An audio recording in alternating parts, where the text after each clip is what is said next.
Welcome back for another deep dive. Today, we're going exploring the world of Switchboard, Oh, interesting. a decentralized Oracle network. Yeah, You know, those systems that kind of bridge the gap between blockchain and real-world data. exactly.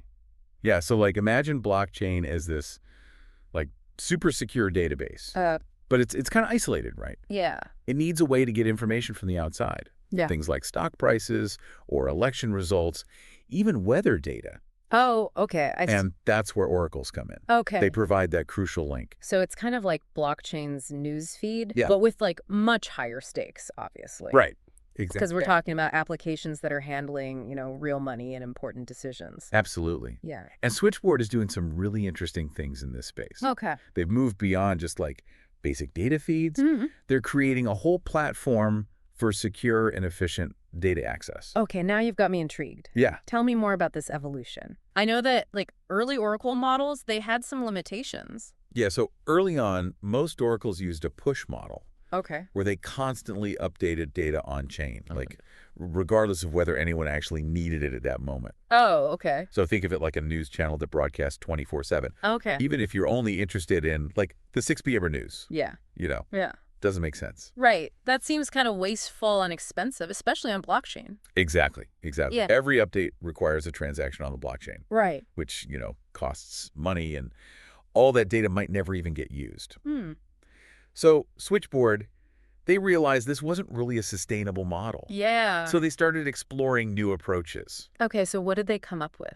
Well, they started to introduce things like automation Okay. and what are called trusted execution environments, Okay. or Ts, Yes. to make their solutions more customizable and secure. Okay. A T is kind of like a super secure, Mm. tamper-proof box where sensitive computations can happen. Now, wait, hold on. Why is that extra layer of security so important? Well, because remember, we're talking about data that could impact things like financial markets, Right. trigger smart contracts, Yeah. or even influence real-world events. Yeah, yeah. So imagine an oracle providing like faulty data Okay. for a decentralized lending platform, right? Right, right. That could lead to huge, huge losses. Yeah, for sure. So Ts, they help mitigate that risk by ensuring the integrity of the data and the computations. So kind of like a safeguard. Exactly. Okay, okay. So, Nice. yeah, more secure and customizable solutions. Right. But then they took things even further, Yeah, right? this on-demand model Yeah. that I've been hearing about. This is where it gets really interesting. Okay, Switchboard on Demand kind of flips the script. okay, Instead of constantly pushing data, okay. users can request specific data exactly when they need it.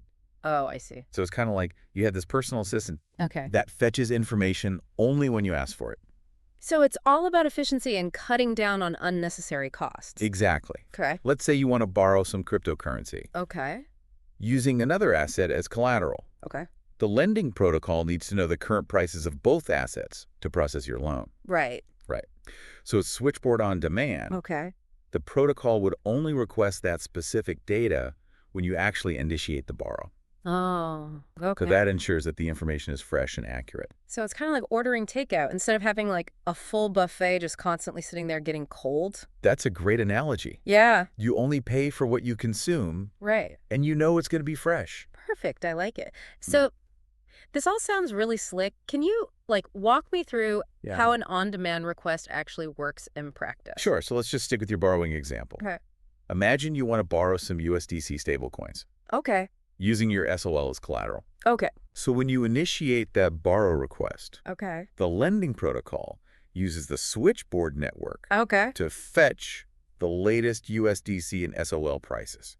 So the protocol is basically saying, hey, Switchboard, Yes, I need the current prices for these two assets, stat. precisely. Okay. And Switchboard then routes that request to a select group of oracles Okay. who are known to be reliable Right. and have the expertise to provide accurate data for those specific assets. So there's a whole vetting process involved Absolutely. to make sure the data is coming from trustworthy sources. It's not just any random oracle that gets to participate. Yeah, yeah, makes sense. And once those chosen oracles, they've retrieved the prices. Yeah. They then sign the data, cryptographically, Okay. which is like adding this tamper-proof seal to it Okay. to guarantee its authenticity. Right. You don't want someone like manipulating those prices mid-transaction or something. Exactly, exactly. Okay, so what happens next? So that signed data, it's then delivered back to the lending protocol. And the blockchain verifies those signatures. Okay. And if everything checks out, Okay. then the transaction proceeds, and you get your loan. So it's all kind of happening behind the scenes? Yes. But there's all these checks and balances Exactly. to ensure,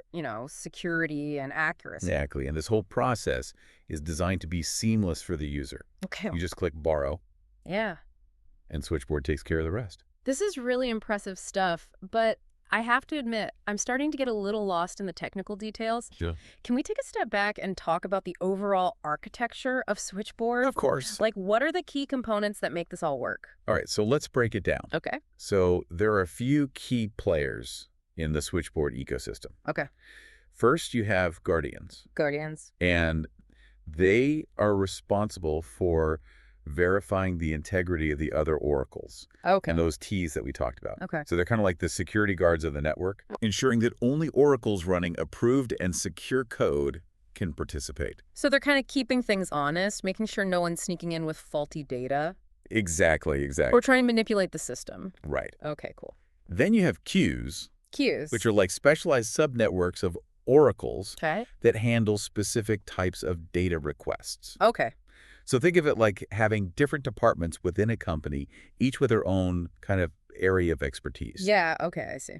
This helps ensure that data requests are routed efficiently to the oracles best suited for the job. So you might have a queue for financial data, Exactly. a queue for sports data, a queue for weather data, etc. Precisely. Okay. And then to manage the flow of requests and ensure that they get routed to the best oracles, Okay. you have these gateways. Gateways, okay. And they act like intelligent routing systems, right? Yeah. Mm-hmm. They consider factors like an oracle's stake, its performance history, its current load, Oh, wow. to prevent bottlenecks and optimize efficiency. So it's like a traffic control system for data requests. Exactly. Making sure everything's flowing smoothly Yes. and no one's getting overwhelmed. Precisely. Okay. And finally, to keep those oracles honest Okay. and incentivize good behavior. Okay. There's a system of epochs and Yeah. slashing. Epochs and slash. Yeah, so an epoch is a period of time where oracle performance is measured Okay. and rewards are distributed. Okay. So oracles that consistently provide accurate data and meet their obligations, they're rewarded. Okay. But those that try to, cheat or underperform, Mm. they can be penalized through slashing, which means they lose some of their stake. So it's a system of carrots and sticks Exactly. to make sure the network remains, secure and reliable. Right, and all of these components work together seamlessly Okay. to create this truly decentralized and robust oracle network. Yeah. But what's even more impressive Okay. is that Switchboard isn't limited to just operating on one blockchain. Oh. They've built cross-chain capabilities Oh, wow. using solutions like Layer 0, Okay. which means they can actually facilitate data sharing across different blockchains. Hold on. Cross-chain data sharing. Yes, That sounds like a huge deal. it is. How does that even work? So imagine a decentralized application Right. built on Ethereum Okay. that needs to access a data feed that originates on Solana. Okay. Switchboard can bridge that gap, Oh, wow. allowing the application on Ethereum to actually verify the credentials of the oracle on Solana and securely access the data it provides. So it's like having a universal translator for data, Exactly. breaking down the barriers between different blockchain ecosystems. Exactly. And this cross-chain capability Yeah. opens up a whole new world of possibilities for developers, Right. allowing them to build applications that can leverage data from multiple chains. This is mind-blowing stuff. Yeah, it's pretty cool. I'm curious, though, what about those projects that are still using the older push model? Yeah. Are they just left behind? No, Switchboard hasn't forgotten about them. Okay. They actually have this pusher component Okay. that allows those projects to still integrate with Switchboard and benefit from, its security and reliability. But with the launch of their token, SWTCH, Hey.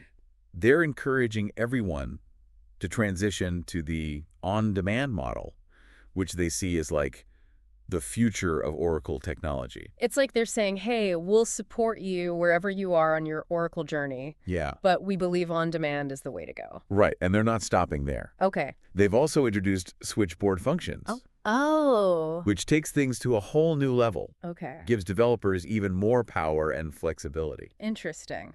But I think we should save that discussion for part 2 of this deep dive. Okay, I'm definitely hooked. Yeah, I can't wait to hear more about these switchboard functions and what kind of magic they unlock. we'll get into it. All right, awesome. We'll be right back with part 2 after a quick break. Sounds good. Okay, I'm really eager to learn more about these switchboard functions. Yeah. You mentioned before the break. Right. They sound like they could be a real game changer. They absolutely are, yeah. Okay. So think of switchboard functions as a way to, like, supercharge smart contracts, right? Okay. Giving them access to, like, really sophisticated off-chain computations. Okay. All while maintaining that security and transparency of the blockchain. Okay, that sounds really powerful, but can you give me a real-world example Sure. of how this could be used? I'm having trouble wrapping my head around it. Absolutely. So let's say you're building a decentralized insurance platform for farmers, right? Okay. You could use switchboard functions to create, like, this really complex risk assessment model Okay. that factors in things like weather data, historical crop yields, Oh, wow. even real-time satellite imagery. Okay. And this model could then determine the appropriate insurance premiums for each farmer, all automated and transparently executed on-chain. So instead of just relying on like simple data points like the price of corn or the temperature in a certain region, Exactly. you can now incorporate much more sophisticated analysis into your smart contracts. Absolutely. Ah. And that opens up a whole new world of possibilities, right? Yeah. For building truly intelligent and responsive decentralized applications. Mm. So think about things like, dynamic pricing models in DeFi, Okay. where interest rates adjust based on real-time market conditions, or Okay. supply chain management systems Okay. that can track goods and verify their authenticity at every step of the process. This is incredible. It feels like we're moving beyond just using blockchain for like basic transactions. Yeah. And into a realm where it can power really complex real-world systems. Absolutely. That's the exciting part. Yeah. And what's really fascinating about switchboard functions Okay. is that they leverage those T's we talked about earlier. Right. The super secure, tamper-proof boxes. Exactly. Yeah. So with switchboard functions, Okay. you can actually execute custom code within a TE, Okay. which means that even sensitive information like API keys Yeah. or proprietary algorithms Yeah. can be used safely and securely on-chain. So you could have a smart contract interacting with a real-world API, like a weather data service, Yeah, without exposing those API keys to the public. exactly. That's a huge security advantage. Absolutely, yeah. Right. And it opens up a whole new world of possibilities for what you can do with smart contracts. Yeah. Imagine things like, decentralized identity verification systems Okay. or secure on-chain voting platforms. Wow. The potential is truly limitless. This is mind-blowing stuff. Yeah. Switchboard has really thought of everything. Well, they've put a lot of thought into how to make this all work seamlessly Right. and sustainably, Okay. which brings us to their economic security model. Okay, let's dive into that. Sure. I know they have their own token, SWTCH, right? They do? What role does that play? So SWTCH is like really at the heart of the Switchboard ecosystem, right? Okay. It's used for governance, Okay. meaning token holders get to vote on proposals and really influence the direction of the protocol. Okay. And it's the primary incentive for Oracle operators to participate in the network. So it's kind of like a share in the Switchboard network, Yeah. giving you both voting rights and a piece of the action. That's a good way to put it. Okay. And to actually participate in the network, Oracle operators have to stake their SWTCH, Okay. which is like putting down a deposit Right. that shows their commitment to the network and incentivizes good behavior. So there's skin in the game. They're not just playing around with monopoly money. Exactly. Okay. And the more SWTCH and Oracle stakes, the more likely they are to be selected to fulfill data requests, and the more rewards they can earn. Makes sense. It's like a reputation system. Yeah. The more you stake, Right. the more trustworthy you appear. Exactly. And the more opportunities you get. Right. But what if an Oracle tries to cheat or provide, like, faulty data? Yeah. What's to stop them? Well, that's where the concept of slashing comes in. Okay. Switchboard has a system that actually monitors the performance of oracles. Okay. And if an oracle consistently provides, like, inaccurate data Okay. or fails to fulfill its obligations, Yeah. it can get penalized by having a portion of its staked SWTCH slashed, or taken away. Ah, so it's like a security deposit Exactly. that you can lose if you don't follow the rule. Precisely. Okay. And that risk of losing their stake incentivizes oracles to act honestly Right. and prioritize the integrity of the data they provide. Okay, this all makes perfect sense. Good. But I'm curious, how are the honest oracles rewarded for their good work? So oracles earn rewards in a couple of ways, right? Okay. First, they receive a portion of the fees that users pay Okay. to actually request data from the network. Hmm. And those fees are paid out in the native token of the blockchain where the oracle is operating. So if an oracle is running on Solana, they'd earn SOL Exactly. for fulfilling data requests. Exactly. Okay. And in addition to those fees, oracles also earn SWTCH rewards Okay. from a pool that's distributed at the end of each epoch, Okay. which, is a set period of time Oh, where yeah. oracle performance is measured. So they get a cut of the fees Yeah, and a share of the rewards pool. exactly. Okay, that's a nice incentive to, stay honest and do a good job. Right. And the amount that they earn is directly proportional to their performance. Okay. The better they do, the more rewards they receive. It's like a merit-based system Yeah. where the best oracles rise to the top. Exactly. But what about encouraging new oracles to join the network? Is there anything in place to help them get started? There is, yeah. Okay. So Switchboard has a program called an Oracle Subsidy, Okay. which provides additional SWTCH rewards to new oracles to help them kind of bootstrap their operations and start contributing to the network. That's a great way to ensure the network continues to grow and become more decentralized over time. Absolutely. Okay. And then to make sure that the network remains balanced and sustainable, Okay. Switchboard also has a burn mechanism Okay. where a portion of the fees collected from things like penalties or, excessive resource usage Okay. are actually destroyed, Hmm. effectively removing them from circulation. So it's like a self-regulating system that keeps Yeah. things in check. Exactly. And Yeah. all of this, the staking, the slashing, the rewards, the burn mechanism, Right. it's all governed by the community Okay. through that SWTCH token we talked about earlier. Right. Right. So Oracle operators and token holders actually have a say in how the network is run, which is like a really key aspect of decentralization. So it's not just a technological marvel, it's Mhm. also like a community-driven ecosystem. Precisely. And to oversee the development of the protocol and foster a thriving community, Okay. Switchboard has established the Switchboard Protocol Foundation. Okay, that sounds interesting. Let's dive into the role of the foundation in part 3. We were just about to talk about the Switchboard Protocol Foundation. Right. What's their role in all of this? Yeah, so it's crucial. Really, Yeah. think of the foundation as like a guiding force for Switchboard. Okay.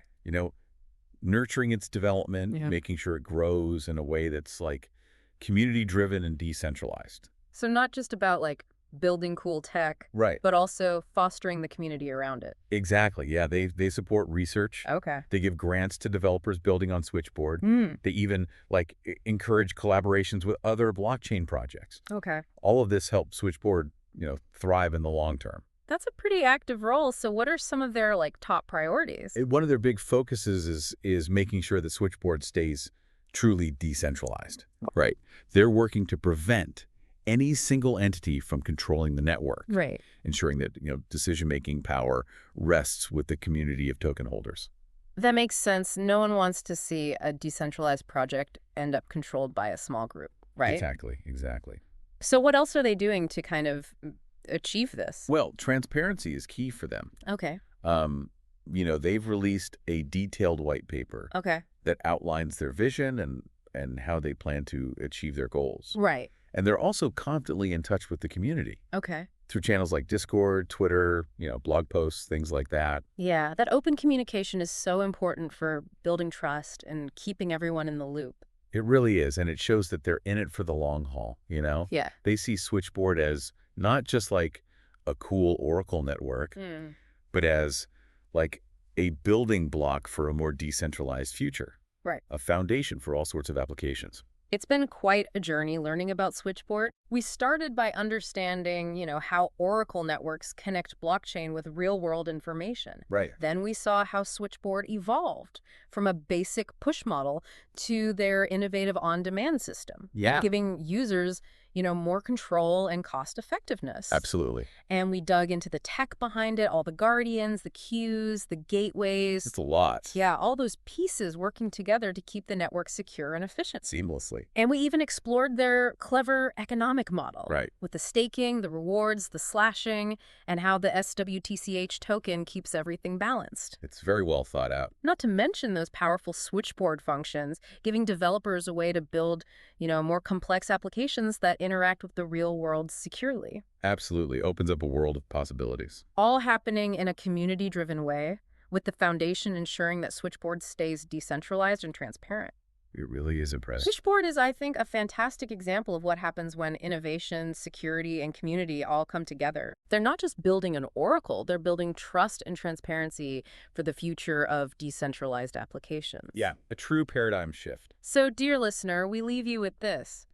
What exciting new applications can you imagine being built on Switchboard's flexible and powerful platform? The potential is vast. It really is. We encourage you to, delve deeper, check out their documentation, join their Discord, and see for yourself how Switchboard is shaping the future of blockchain. We'll include links in the show notes. Sounds good. Until next time, keep diving deep.